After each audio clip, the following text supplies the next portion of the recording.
నుంచి ఖమ్మంకి వచ్చేద్దాం. ఏంటి ఖమ్మం పరిస్థితి? ఏం పరిస్థితి? ఖమ్మంలో చాలా మంది కర్చీఫ్లు కదా టెంట్లు వేస్తున్నారు. ఏనివ్వండి అలవాటేగా. రాజకీయాల్లో ఇదంతా సహజం. 10 మంది ఆశిస్తారు.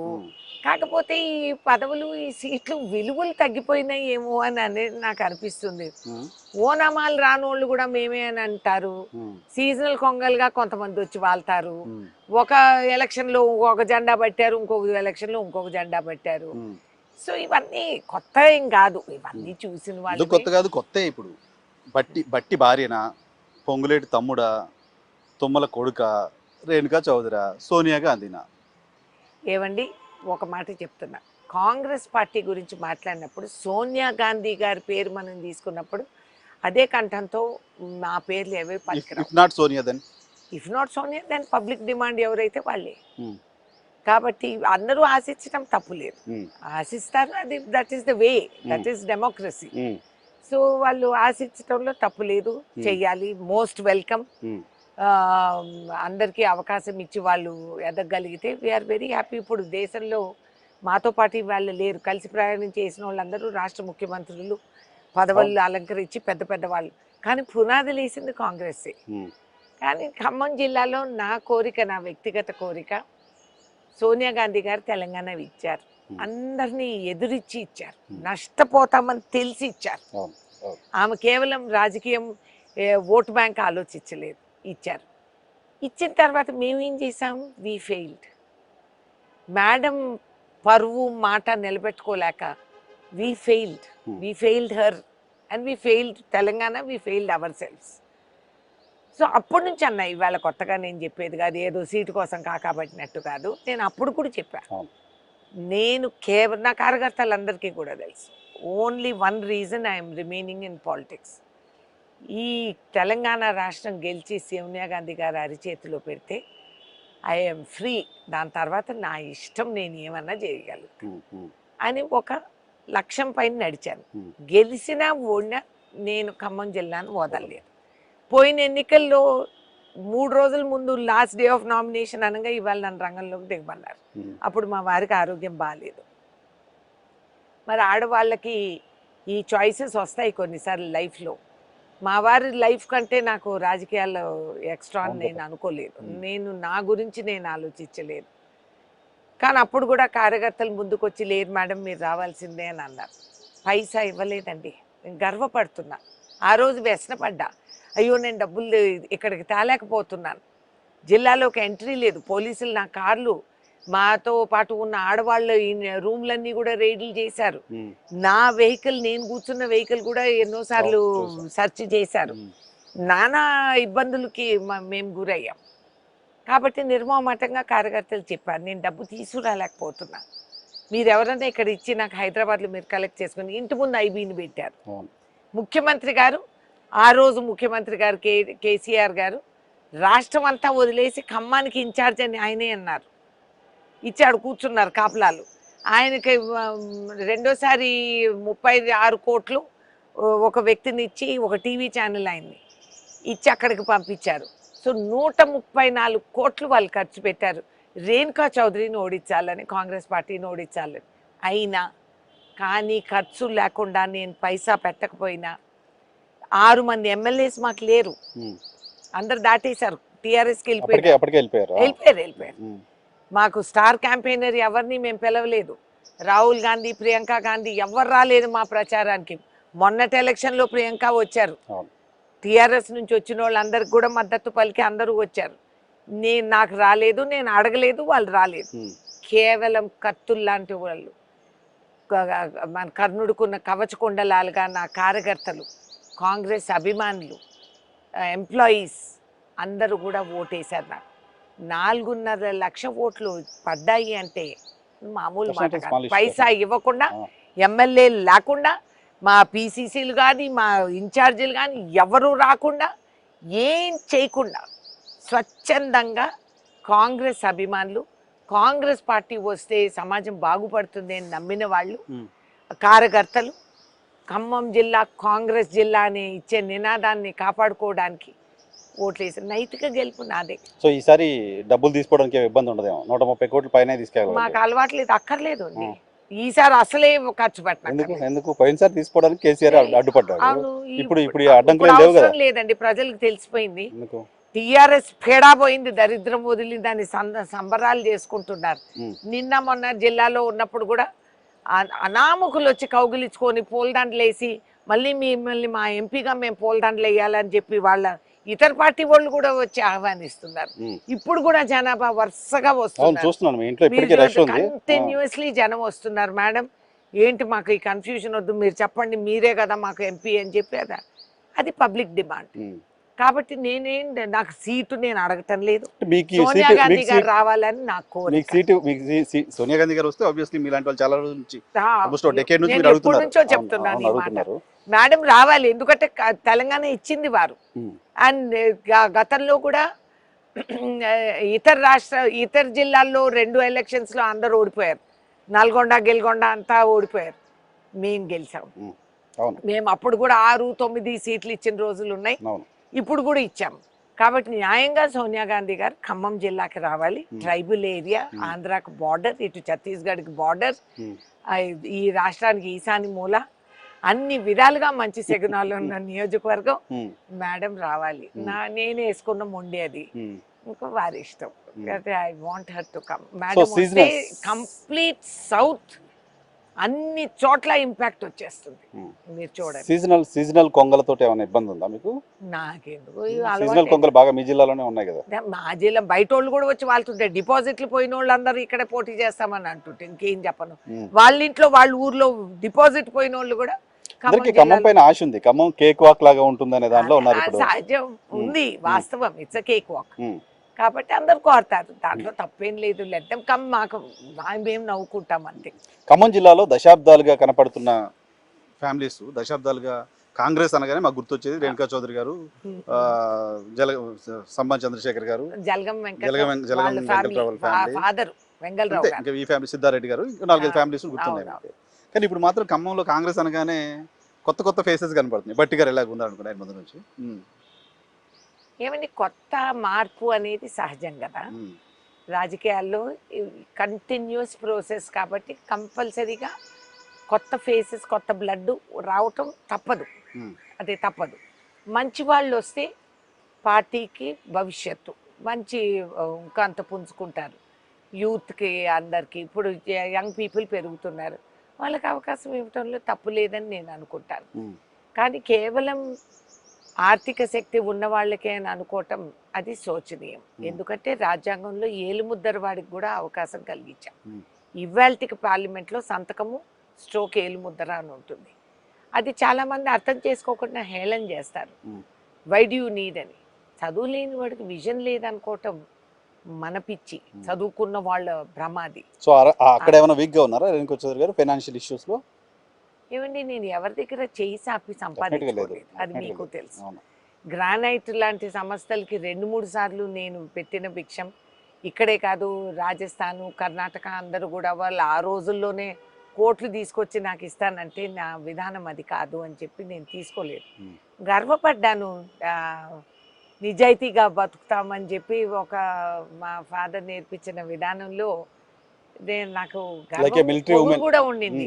ఐ డోంట్ టేక్ ఎవరి దగ్గర నేను చేసి ఆపనని. నా ఓన్ ఎలక్షన్లకు కూడా నేను బహిరంగంగా ఏ ఇండస్ట్రీ కూడా వచ్చి చెప్పలేదు. మా చుట్టాలు ఉన్నోళ్ళు వాళ్ళు 1-2 ఇస్తారు అంతే, కోట్లు కూడా కాదు, లక్షలే.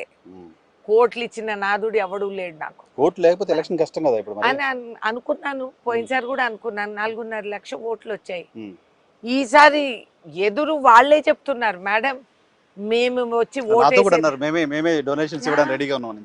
నాకు ఆశ్చర్యం. అన్ని సంస్థలు ముందుకొచ్చి, మేడం మాకు తెలుసు మీరు ఎవరి దగ్గర డబ్బు తీసుకోలేదు, మేము ఓటే కాదు మేము నోటు కూడా ఇస్తామని చెప్పి వాళ్ళంతకు వాళ్ళే. ఐఎమ్ హంబుల్డ్, అసలు బ్లెస్డ్ టు హంబుల్డ్ అండి. ఈ కాలంలో ఆవులిస్తే కోట్లు మాట్లాడే పిల్లలు ఊర్లలో గ్రామాల్లో బ్యానర్లు పెడతారు, మాకెవరు డబ్బులు ఇవ్వలేదు కాబట్టి మేము ఓట్లు వేయమని. అట్లాంటి గ్రామాలు కూడా ముందుకొచ్చి లేదమ్మా నువ్వు రా అని అంటుంటే నాకు భయం కూడా వేస్తూ ఉంది, భయం వేస్తూ ఉంది. నన్ను ఏమి ఉద్దేశించి వాళ్ళు నన్ను ఆ స్థాయికి ఆ పెడెస్టల్ మీద పెట్టారు బాబోయ్ అనేది ఒక భయం కూడా ఉంటుంది, బాధ్యత కదండి. ముగ్గురు మంత్రులు ఉన్నారు మేడం మీ జిల్లాలో, బానే ఉందా ముగ్గురుతో? వెరీ గుడ్ కదా. ఉమ్. ఇప్పుడు వాళ్ళు పెడతారులే నా ఎలక్షన్ కూడా. పెడతారా?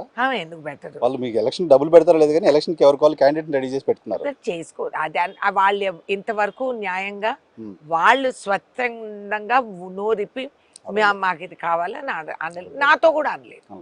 కాబట్టి ఈ ఊహగా మీరు మీడియా చేసే నారద మహాముని ఉంటారు మేడం, మమ్మల్ని అనడానికి రెడీగా ఉంటారు, దుష్ప్రచారాలు మమ్మల్ని అనడానికి రెడీగా ఉంటారు. అసలు ఏం లేదండి, మీ టీఆర్పీలు మీకు అవసరం కదా, అందుకని ఇట్లా ఊహాగానాలు పెడతారు. టికెట్లు అడుగుతున్న వాళ్ళు ముగ్గురు మంచి పొజిషన్ లో ఉన్నారు, ముగ్గురు డిప్యూటీ సీఎం, ఇద్దరు మినిస్టర్లు. అవును, మంచి పోర్ట్ఫోలియో సీఎంలు వీళ్ళు. ఆల్మోస్ట్ సగం క్యాబినెట్ ఇప్పుడు వాళ్ళు బయటకు వెళ్ళి కాంగ్రెస్ పార్టీకి ఓటు వేయొద్దని చెప్తారా? క్యాండిడేట్ నేనైతే వాళ్ళు ఏమన్నా చెప్తారా? మీరు కొత్త కాదు కదా ఎవరికి పోయి ఓటు వేద్దని చెప్పడానికి. సో వాళ్ళు అట్లా చెప్పారు, వాళ్ళు కూడా కాదు. ఐఎమ్ వెరీ లక్కీ, జిల్లాకు ముగ్గురు మంత్రులు వచ్చారు. మాకు డెవలప్మెంట్ ఆలోచించండి, ఫ్యూచర్ అంత బ్రహ్మాండంగా ఉంటుంది. ఆయన ఆ రోజుల్లో మా రైతు సంబంధించిన మంచి అనుభవం ఉన్న వ్యక్తి తుమ్మల నాగేశ్వరరావు గారు. అదే విధంగా పొంగులేటి శ్రీనివాస్ గారు బిజినెస్ చేసిన వ్యక్తి కాబట్టి మా సంస్థలన్నీ కూడా ఆయన చూసి ఏ విధంగా దాన్ని లాభంలోకి తీసుకురాగలరు, ఏది తెలియని దాన్ని నేనే పాలవంచలో మా స్పాంజ్ ఐరన్ ప్లాంట్ డీలిమిటేషన్ లో పెట్టిస్తే నేను గొడవ చేసి అప్పుడు మేనేజ్మెంట్తో మాట్లాడి ట్రేడ్ యూనియన్స్తో జలీల్ గారు కూర్చొని మా ఐఎన్టీసీ లీడర్ దాన్ని ప్రాఫిట్లోకి తీసుకొచ్చి ఇవాళ ఎన్డిఎంసీతో మేము మర్జర్ చేసి ఎన్ఎండిసితో మర్జర్ చేసి ఉద్యోగాల సంఖ్య పెంచగలిగినానంటే, ఇంత టాలెంట్ వీళ్ళందరూ రాగలిగితే ఇంకెంత డెవలప్మెంట్ చేయగలుగుతాం మీరే ఆలోచించండి. So I'm very happy. ఖమ్మంలో మనకి ముగ్గురు మంత్రులు ఉన్నారు, వీళ్ళిద్దరు కొత్తగా వచ్చినారు. ఇంకా కొత్త వాళ్ళు ఇంకా ఎంతూజియాస్టిక్గా చేస్తారు కదండి, వాళ్ళు నిరూపించుకునేదానికి ఇంకా ఉత్సాహంగా వాళ్ళు చేస్తారు. కాబట్టి అన్ని విధాలుగా అంతా మన మంచికే జరుగుతుంది. నాకేం గొడవ లేదండి, దేనికి నాకు గొడవ, ఆయనకి నాతో ఏం గొడవ. నేనేమన్నా వెళ్ళి మధ్యలో పోటీ చేయగలుగుతానా? ఆయన ఏమన్నా పార్లమెంట్కి చేస్తారా? నేను అడిగాను, ఆయన నీకు పార్లమెంట్ చేయాలని ఉంటే చెప్పండి, నేను పక్కకు తప్పుకుంటానని. లేదని ఆయనే చెప్పారు, ఇప్పుడే కాదు ఎప్పుడో చెప్పారు. లేదు నాకు పార్లమెంట్ నేను చేయను. నేను అసలు ఆ రోజుల్లో ఆయనకి చెప్పింటి నువ్వు పాలేరు చేయమని అడగండి ఆయన్ని, నాకేమి అభ్యంతరం ఉంటుంది. రేణుకా చౌదరి గారు అంటే నేను ఖమ్మం నుంచి వచ్చాను కాబట్టి, నేను కూడా మీ ఓటర్ని కాబట్టి తెలుసు. రేణుకా చౌదరి గారి సీటు ఇంకొకరు అడగాలంటే ఎన్ని గుండెలు అనే పరిస్థితి, రైట్? అటువంటి ఇప్పుడు అక్కడ కర్చీఫ్లు టెంట్లు వేసే పరిస్థితికి వచ్చింది అంటే రేణుకా చౌదరి గారు ఏమన్నా కొంచెం వీక్ అవుతున్నారా? ఏం కాదు, మారుతున్న సమాజంలో మారుతున్న జనాభా ఆశిస్తారు. కాంగ్రెస్ పార్టీ అంటే అందరూ కర్చీఫ్లు టెంట్లు వేస్తారు, ఇట్స్ ఓకే. అంటే వాళ్ళు అనుకుంటున్నారేమో నేను రంగంలో లేనని, ఎందుకంటే నాకు పదవులు ఇస్తానన్నా వద్దన్న దాన్ని. సోనియా గాంధీ గారే పదవి తీసుకున్నప్పుడు, రాహుల్ గాంధీ గారు పదవి తీసుకున్నప్పుడు నేను వెళ్ళి నాకు పదవులు ఇవ్వండి, పోస్టులు ఇవ్వండి అని అడిగే అలవాటు నాకు లేదు, మేడంకి కూడా తెలుసు. కాబట్టి అనుకున్నారేమో ఆమె పదవి లేదు, పోస్టు లేదు, ఎందుకు ఆమె అని అనుకున్నారేమో, రంగంలో లేదని. పోయినసారి నేను టికెట్ కూడా అడగలేదు, మీకు తెలుసు. అయినా కంపల్సరీగా వెళ్ళాల్సి వచ్చింది. కేసీ వేణుగోపాల్ గారు అప్పుడు ఫోన్, మేడం కూడా చెప్పారు, చేశాము. నేను I think it was a good competition. ఒక రాష్ట్ర ముఖ్యమంత్రి రాష్ట్రాన్ని వదిలేసి ఖమ్మం జిల్లాకి నేనే ఇదని చెప్పి 134 కోట్లు వాళ్ళు ఒక రేణుకా చౌదరిని ఓడగొట్టాలని ఖర్చు పెట్టగలిగారు. మరి తుడుచుకుపోయిన తర్వాత ఇట్స్ ఓకే, మంచిదే, కాంప్లిమెంట్ గా తీసుకుందాం. ఒక ఇషారా. 40 రోజుల పైన అయిపోయింది ముఖ్యమంత్రిగా రేవంత్ రెడ్డి గారి పాలన, ఎలా అనిపిస్తుంది? ఏమని మీరే చెప్పండి, నేను చెప్పనక్కర్లేదు. నేను చెప్పినా ఇదిగో కాంగ్రెస్ పార్టీ నీకు తమ్ముడు కాబట్టి నువ్వు పొగుడతావు, ఎగేసుకుంటావు అని అంటున్నారు నన్ను అందరూ. కానీ నేను చెప్పేది కాదు, వాస్తవంగా మీరు చూడండి, చాలా పాజిటివ్ అండి. ప్రతి స్టెప్ ఆచి తూచి ఆలోచించి ఆయన వేస్తున్నారు. ఇప్పుడు డావోస్కి వెళ్ళి కోట్లాది నిధులు ఇక్కడ దివాలా ఎత్తిన గవర్నమెంట్ ఉండింది గతంలో, వాళ్ళు ఉన్న నిధులన్నీ కూడా దురుపయోగం చేసి వాడేశారు. అంత దుర్మార్గానికి లొంగిన ప్రభుత్వం అది. పుట్టబోయే బిడ్డని ఎత్తిని కూడా 1.5 లక్షలు మోపుతున్నారు ఇప్పుడు అప్పు. అటువంటి పరిస్థితుల్లో రేవంత్ రెడ్డి తీసుకొని ఈ 40 రోజులు చెక్కు చెదరకుండా నడుస్తూ అందరినీ కలుపుకొని ఎక్కడికి వెళ్ళినా వీళ్ళని వాళ్ళని సంకన పెట్టుకొని తిప్పి చూపెట్టి ఆయన చేయగలుగుతున్నారంటే వీ మస్ట్ అప్రిషియేట్. నీకు ఇష్టమున్నా కష్టమున్నా కంపల్సరీగా అప్రిషియేట్ చేయాల్సిందే మిగతా వాళ్ళు కూడా. కాబట్టి I give him a chance. ఏదన్నా చేయకముందే ఇది చేయలేదు అది చేయలేదని పిచ్చి పిచ్చిగా టీఆర్ఎస్ వాళ్ళు అంటే వాళ్ళు ఉద్యోగాలు ఊడిపోయినాయి కాబట్టి ఇంకేం చేస్తారులే కానీ ఓళ్ళు గిల్లుకుంటూ కూర్చోవాలి. కాబట్టి వాళ్ళకి అర్థం కావట్లేదు. ఈ విధంగా వాళ్ళు మాట్లాడుతూ పోతే ఈ లోక్సభలో మీకు సగం సీటు కూడా రాదు. టీఆర్ఎస్ పార్టీకి సంబంధించిన నాయకులతో కాంగ్రెస్ ఎమ్మెల్యేలు టచ్లో ఉన్నారు, కాంగ్రెస్ ప్రభుత్వం కూలిపోవచ్చు అంటూ బండి సంజయ్ గారు కొన్ని కామెంట్స్ చేశారు. ముందు ఆయన బతుకాయన్ని చూసుకోమనండి పాపం. ఇంతకుముందు బీజేపీలో మాతో టచ్లో ఉండాలని చెప్పేవాళ్ళు, ఇప్పుడు కాంగ్రెస్ వాళ్ళు టీఆర్ఎస్ తో టచ్లో ఉన్నారు. టీఆర్ఎస్ అయినా బీజేపీ అయినా ఎంఐఎం అయినా ఒకటే కదా, వీళ్ళందరూ కలిసికట్టుగా చేసే డ్రామాలే ఇవి. కాబట్టి బండి సంజయ్ గారికి ఏమైనా జోష్యం తెలిసేమో. ఏమిటి రాజకీయాల్లో అన్నీ ఉంటాయని ఊహించుకొని మేము రంగంలోకి దిగుతాం. దాంట్లో మేమేం చేతులు నలుపుకుంటా కూర్చోలేము. వాళ్ళకేంది వాళ్ళు కూల్చేది ఏందండి, ముందు వాళ్ళ అడ్రస్ చూసుకోమనండి. వాళ్ళు మరి ఎలక్షన్ ముందు నుంచి గవర్నమెంట్ ఫామ్ అవుతా ఉందని తెలిసి కూడా మేడం ఐసా నా అవసరం ఉంటే చెప్పండి, మాకు అవసరం లేదు కదండి, మా మ్యాజిక్ ఫిగర్ మేము టచ్ చేసాము, మేము రెడీగా ఉన్నాము.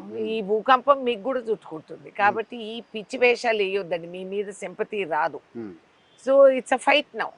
మేము 17కు 17 లోకసభలు గెలవాలనే ధీమాతోనే రంగంలోకి దిగుతున్నాం. We will win. Bandi Sanjay చెప్పని ఇంకేదో చెప్ప, ఆయన జోష్యం ఆయన చూసుకోమనండి. ఆయనకి ఎవరేం చెప్పారో పోయించారు పాపం. Is a good man. పాపం ఇట్లా అన్నందుకు కూడా ఆయన ఉద్యోగం పోతుందేమో, అది చూసుకో. ఆయన సమయానికి ఆయన నిజంగానే కాలు దూవి పోరాడుతుంటే పాపం అమాయకుడు తెలియదు ఆయనకి. అంతర్యంగా వీళ్ళందరూ ఒకటనేది తెలీదు. పిచ్చోడుగా కార్యకర్తగా ఓ ధ్వజమెత్తి కత్తులు తీసి కతార్లు చేసి సిన్సియర్లీ పనిచేశాడు. Hats off, I appreciate. కానీ మొత్తానికి ఆయన్నే ముంచేశారు. ఎందుకంటే ఈ అందరికా ఖేల్ ఆయనకి తెలియదు,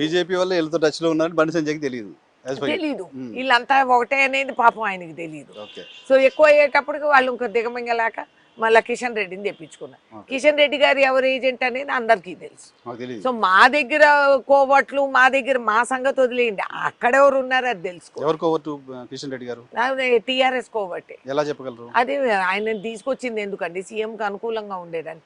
బండి సంజయ్ని మార్చాల్సిన అవసరం ఏమొచ్చింది బీజేపీ? నాకు అది చెప్పండి. 3 సంవత్సరాలు దాటింది కాబట్టి అబ్బా అబ్బా అయితే చాలా మంది పార్లమెంట్ లోను అసెంబ్లీలో కూర్చొని దించేయండి అందరినీ. మిగతా వాళ్ళందరూ పోస్ట్ వాళ్ళందరూ ఒకటేనండి. బీజేపీ టీఆర్ఎస్ అందరూ కలిసి చేసాం. ఎంఐఎం ఇప్పుడు చూద్దాం ఏమవుతుందో. రైట్ మేడం, కంక్లూడ్ చేస్తాను, ఎక్కువ టైం తీసుకొని చాలా టైం తీసుకున్నాను. ఆంధ్రప్రదేశ్లో పాలిటిక్స్ అబ్జర్వ్ చేస్తున్నారు. షర్మిల గారు ఆంధ్రప్రదేశ్కి వెళ్ళారు, ఇక్కడ కాంగ్రెస్ పార్టీ పరిస్థితి ఏంటి, ఎలా చూద్దాం. Let us see. ఇక్కడ మేము ఛాన్స్ అడిగినట్టే అక్కడ ఛాన్స్ అడుగుతున్నాము. ఆమె నిరూపించుకోవాలి. And let us see. ఆమె ముందుకు వచ్చింది మొన్నేగా, ఇంకా వాళ్ళ అబ్బాయి పెళ్లి హడావిడి ఉండింది. ఇప్పుడు అవన్నీ తగ్గినాయి. She will start. Let us see.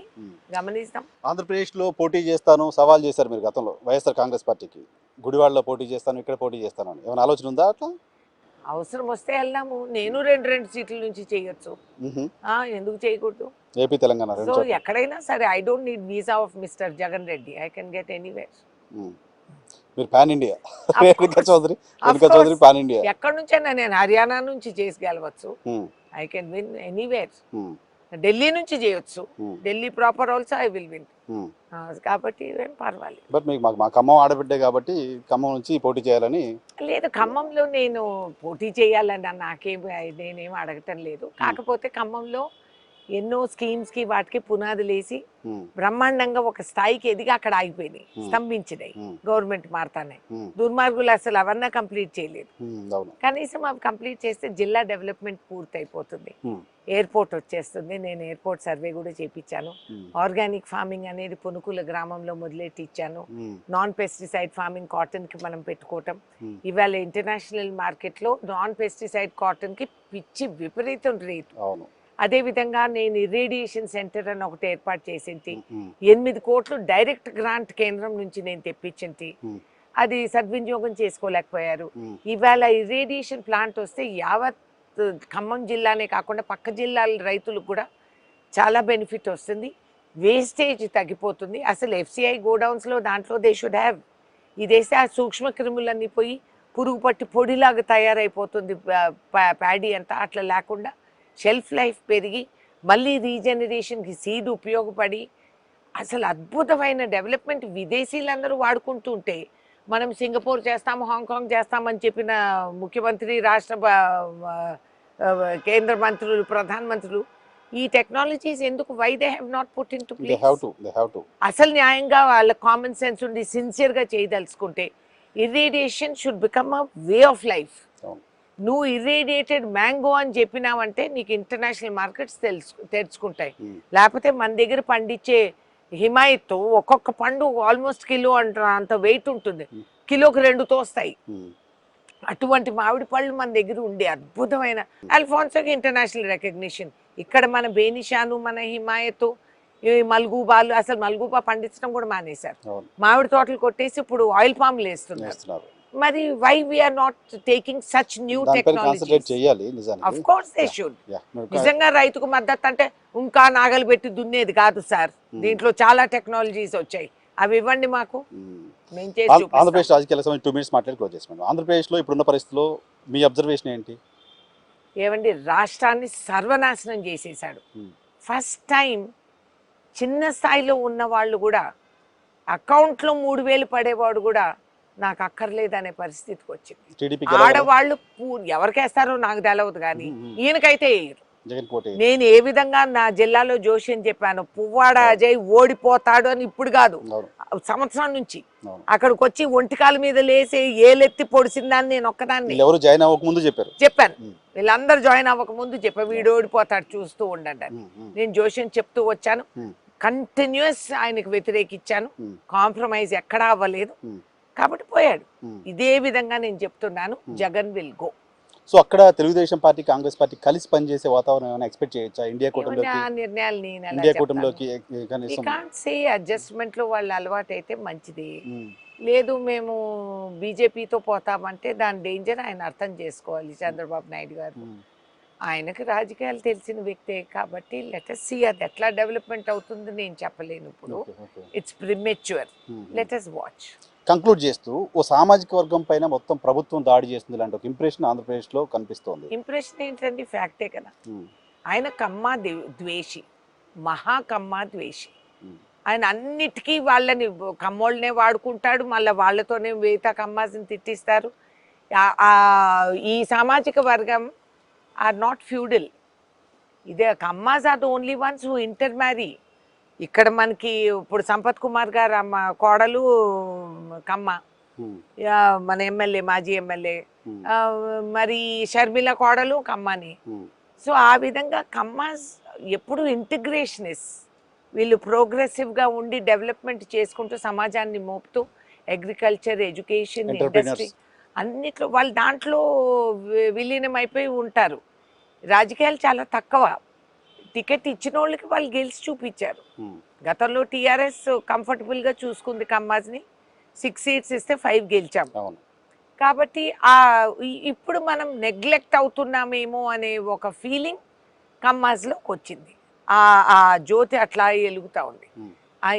దేని విధంగా వాళ్ళు తక్కువ, దేనికి తక్కువ? వాళ్ళు అన్ని విధాలుగా సమాజాన్ని డెవలప్ చేసి గుంటూరు ఏరియాల్లో ఎడ్యుకేషన్ అంతా తీసుకొచ్చిందే కమ్మాస్. అండ్ ఎన్నో scholarships for higher education for poor students. మా చుట్టాలే ఉన్నారు అమెరికాలో మెడిసిన్ చదివే పిల్లలకి ఆర్థిక శక్తి లేకపోతే వాళ్ళు ఫండింగ్ ఇచ్చేదానికి. రాజధాని మొత్తం కమ్మోల కోసమే కట్టాడు అని ఒక క్యాంపెయిన్ ప్రభుత్వం చేస్తుంది. అది వాళ్ళు చేసుకుంటే ఆడు ఉండేది ఎక్కువ సంఖ్యలో వాళ్ళు ఉండొచ్చు, అయినంత మాత్రాన వాళ్ళకే కట్టారని అంటాం కూడా చాలా ఫూలిష్. భూములు ఇవ్వలేదా, ఫ్రీగా కట్టారా? నీ ఆస్తిలో వాటా తీసుకొని కట్టారా? కాదే. అసలు ఎక్కడ కట్టారు, ఏం కట్టారు? నువ్వు రోడ్డు ముక్కలు కూడా తీసుకెళ్లి మీ ఫామ్ హౌజుల్లో పెట్టుకున్నావు, పెచ్చులు తీసి. అంత దుర్మార్గానికి లొంగిన వాడివి. పేదవాళ్ళకి కట్టించిన గృహాలు నువ్వు పంచలేదు. ఆయన కట్టాడు కాబట్టి నేను ఇవ్వనంటే ఈ సుపనతనానికి ఎవరేం చెప్పగలుగుతాము? ఆ మీన్ సైకో మెంటాలిటీ. ఆయన నిజంగానే బార్డర్ లైన్ సైకో. ఇప్పుడు కాదు నాయన, ఆయన స్కూల్ రోజుల నుంచి ఇదే చరిత్ర అయింది. ఆ పాపం ఆ రాజశేఖర రెడ్డి గారు ఏమన్నా సుఖపడ్డారా ఇట్లా అబ్బాయి ఉన్నాడని? ఇంత దుర్మార్గానికి ఆయన లొంగిపోయి ఆ విధంగా చేయటం ఒక సామాజిక వర్గాన్ని నువ్వు వేధించటం ఎన్ని రోజులను ఓర్చుకుంటారండి ఎవరైనా? నువ్వు సామాజిక ధర్మం నీవు అట్లా నువ్వు అంతగా ఉండి నువ్వు హిందూ కూడా కాదని చెప్పి నువ్వు వస్త్రాలు ధరిస్తే ఎవరన్నా వద్దన్నామా? కాదే. That is the greatness of Hindu dharma and of Kammas also. So ఆయన ఇట్స్ ఫూలిష్. అమరావతి కాదు కమరావతి అని వ్యంగ్యంగా ఊగుతూ తూగుతూ చెప్తా ఉంటాడు. అవును, కమరావతి పెట్టు పేరు. సత్తా ఉంటే పెట్టు కమరావతి అని పేరు. మళ్ళీ ఆ దమ్ములు లేవు. అక్కడ తోక ముడుచుకొని ఇంకెవడో కమ్మోడితో నన్ను అనిపిస్తాడు. వైసీపీలో ఉన్న కమ్మాస్కి కొడాలి నాని గారు, వంశీ గారు, ఇంకా చాలా మంది వైసీపీలో కమ్మ, వాళ్ళకేం చెప్తారు చౌదరి గారు? ఏమండి, ఇప్పుడన్నా బుద్ధి తెచ్చుకోండి. చరిత్రహీనులుగా మీరు మిగులుతారు. ఎవరికి ఉపయోగపడ్డారు? మీ స్వార్థానిక?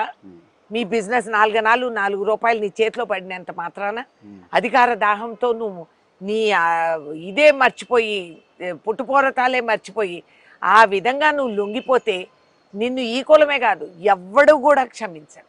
అందరూ చరిత్రహీనులుగా చూసి మిమ్మల్ని క్షీణించుకుంటారు. కాబట్టి రేపు నీ కాలం గడిచిపోతుంది. నీ పిల్లలు నీ కుటుంబం పైకి రావాలంటే అందరూ ఆ రోజు ఏళ్ళెత్తి చూపిస్తారు. చిచ్చిచ్చి వీళ్ళ తండ్రి ఇట్టమంటోడు, వీడికి అసలు ఆత్మగౌరవం లేని వాళ్ళ వ్యక్తులు, సెల్ఫ్ రెస్పెక్ట్ కూడా లేకుండా అంత ప్రాకులాడతాం ఆ పదవుల కోసం అనేది నేను చెప్పే మాటలు కాదు ఇవి. బయట అక్కడ చుట్టుపక్కల అక్కడి నుంచి నాకు ఆహ్వానాలు వస్తుంటాయి. మేడం మా పరువు పోతా ఉంది మేడం, వీడిని మోసి తుత్తు మీరు రండి మేడం, మీరు ఇంట్లో కూర్చోండి, నేను నామినేషన్ వేయండి, మేము ఓట్లు వేస్తాం, మాకు ఇంకో ఏం అక్కర్లేదని చెప్పి వాళ్ళు ఆహ్వానిస్తారు. నేను వేరే పని మీద బెజవాడ ఎయిర్పోర్ట్లో దిగితే వచ్చేసారు గుడివాడ ఇక్కడే రండి మేడం, కారులో వెళ్ళేసి వద్దాం. అయ్యి బాబు నేను వేరే కార్యక్రమానికి వచ్చానండి. ఇట్లా అంత డిమాండ్. ఎక్కడ 7లో మేము టిఫిన్ తిని చేతులు కడుక్కుంటాను, పక్కన చేయి కడుక్కుండే వ్యక్తి ఏమైంది మేడం మీరు మాట ఇచ్చారు గుడివాడ వస్తారని రండి, మీరు ఎక్కడి నుంచి వచ్చారు సార్ అంటే ఆయన మేము బెజవాడ నుంచి హైదరాబాద్ వెళ్తున్నాం అందుకని ఆగాం, మీరు రావాలి మేడం ఇట్లా అట్లా. మేము చౌదరీసే ఏంటి ఆడ పరువు లేకుండా చేసేస్తున్నారు, మీరు రండి అర్జెంటుగా అని చెప్పి వాళ్ళు ఇతర కులం వాళ్ళు మేడం మేము ఎస్సీలు మేడం మీరు రండి. ఆ విధంగా ఇట్స్ వండర్ఫుల్. ఇంకా మన సమాజంలో ఆ సాహసం మిగిలింది. ఎంత ఒత్తిళ్లు చేసినా ప్రజల ఆత్మగౌరవంతో నిలబడతారు. ఇట్స్ అ గ్రేట్ లెసన్ మనందరికీ. సో అయితే రేణుకా చౌదరి గారిని తొందరలో మేము ఏపీ రాజకీయాల్లో చూడొచ్చా యాక్టివ్గా? ఏమండి పిలిస్తే వెళ్తాం. Ready, you are ready? Of course. పిలవకపోయినా వెళ్తాం. ప్రచారానికి వెళ్తాం. వన్స్ మీరు వెళ్ళాలనుకుంటే ఇంకా ఆపేదే, నన్ను ఆపేది నా బండిలో రివర్స్ గేర్ లేదండి, ఫార్వర్డే పోవాలా. ఫస్ట్ గేర్ వేసుకొని ముందుకే సాగుతాను కానీ వెనక్కి నా బండి తిరగదు, రివర్స్ గేర్ లేదు. Right madam, thank you very much. ఇది రేణుకా చౌదరి గారితో స్పెషల్ ఇంటర్వ్యూ చూస్తుండండి.